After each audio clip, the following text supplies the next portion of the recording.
Once you've had your vivarium delivered, you need to fit the heating system and lighting system if you're keeping a lizard. So you need to put the vivarium on a flat piece of furniture so you can work at it with ease. So the first thing you need to do is put it somewhere horizontal that you can get at. And then secondly, what you need to do is take the glass out so that there's no risk of the glass breaking while you're working on the cage. Now the easiest thing to do in relation to fitting the heater so that you're not bending completely in the wrong direction is turn the cage upside down. It's easy to see which is the right way, as the vents are at the top, and so if the cage is upside down, the vents are then at the bottom.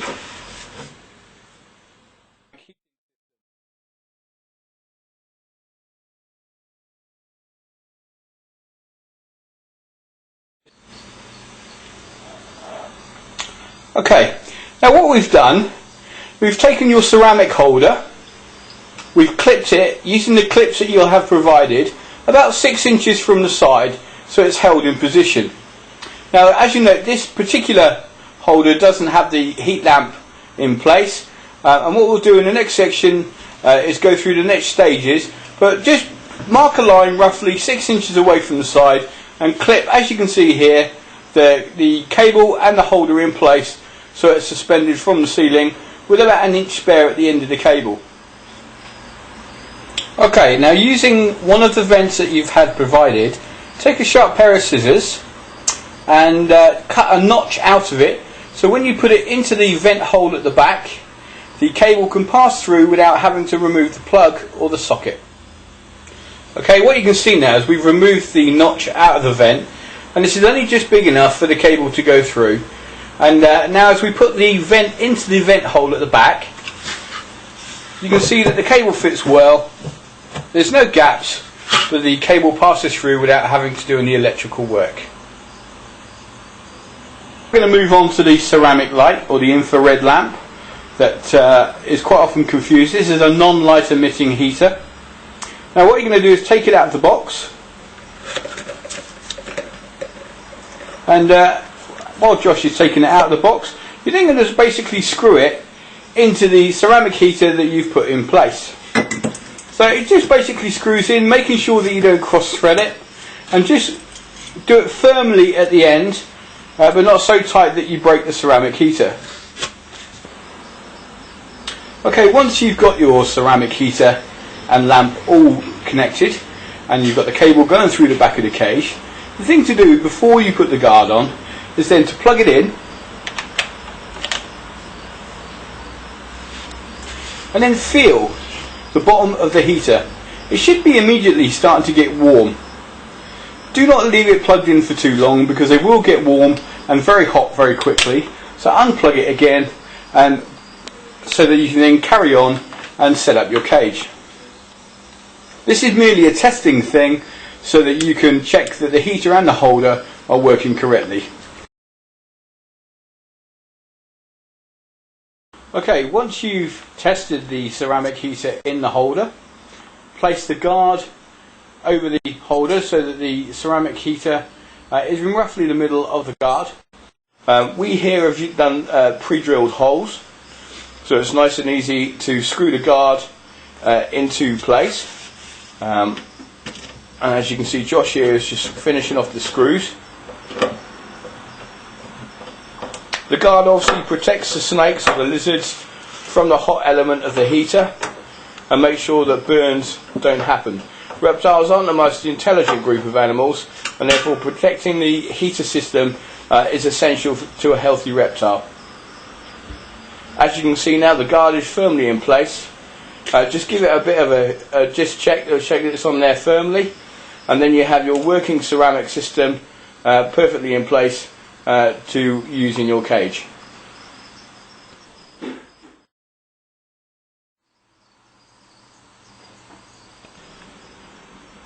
The thermostat and setting up the thermostat is the final part of getting the ceramic heating system working correctly. Now there are 3 cables that come out of the thermostat. One has a plug in it and obviously plugs straight into the mains. The other one has a socket on it which plugs the heater into, and the final one is a probe that goes in through the back of the cage into underneath the heater, so you can set the temperature to control the heating system. Now the probe is an important part of the heating system, as it measures the temperature in the cage and shuts off or turns on the heater as needed for the air temperature. So what you do, using the pair of scissors we used earlier, you cut another notch out of the vent and push the probe through the back of the vent into the cage, and simply lay it on top of the substrate underneath the heater, as Josh has done here, so that the air temperature is recording the hottest part of the cage. Now once the thermostat is in place and you've put the probe inside the cage, what you need to do is turn the dial of the thermostat up to about 88 degrees, and you should see a light consistently come on to start with, which is then activating the heater and warming the temperature of the cage. After a period of time when the temperature has reached the right temperature, the pulse thermostat will then control the heater by pulsing the right amounts of electricity to it, and you will actually see the light flash on and off. Please don't think this is faulty. This is the correct way for this type of thermostat to work. Now for all you lizard and tortoise keepers, the final bit of the equipment within this cage is a UV system. Now for those of you who are keeping snakes, this is not necessary, and it is not included in the package for keeping a snake. For the lizard keepers and tortoise keepers, UVB is an essential part of the cage. The tube should be changed every 6 months, whether it is working or not working. This is because of the working mechanism of the tube. The tube stops emitting UVB wavelengths after that period of time, so it does need changing. The starter has a full 12-month warranty. Should any problems, please don't hesitate to contact us. Now the pins of the UV tube are very delicate, so you need to be very careful when unboxing it and connecting the two things. The final section of equipment that we've got to set up for tortoise and lizard keepers is the UVB tube. Now exactly the same way as you put the cable for the ceramic heater, pop the holders for the tube through the vent holes and cut a little notch in the side so that they sit comfortably going through the hole. Now as Josh connects the tube here, you need to take note of the two pins and line them up with the two holes very carefully, so that you don't break the pins off. If you break the pins off, the tube will then stop working. Now the perfect placement of this tube is about 6 inches running horizontally. So as you can see here, it's slightly out of skew width. So if you can just raise the end to make it even, that's about 6 inches on either side. Now if we turn this on, you can see that the tube is working, and the lizards will get their benefit, and the tortoises, from the UVB exposure, so they can process D3 and calcium.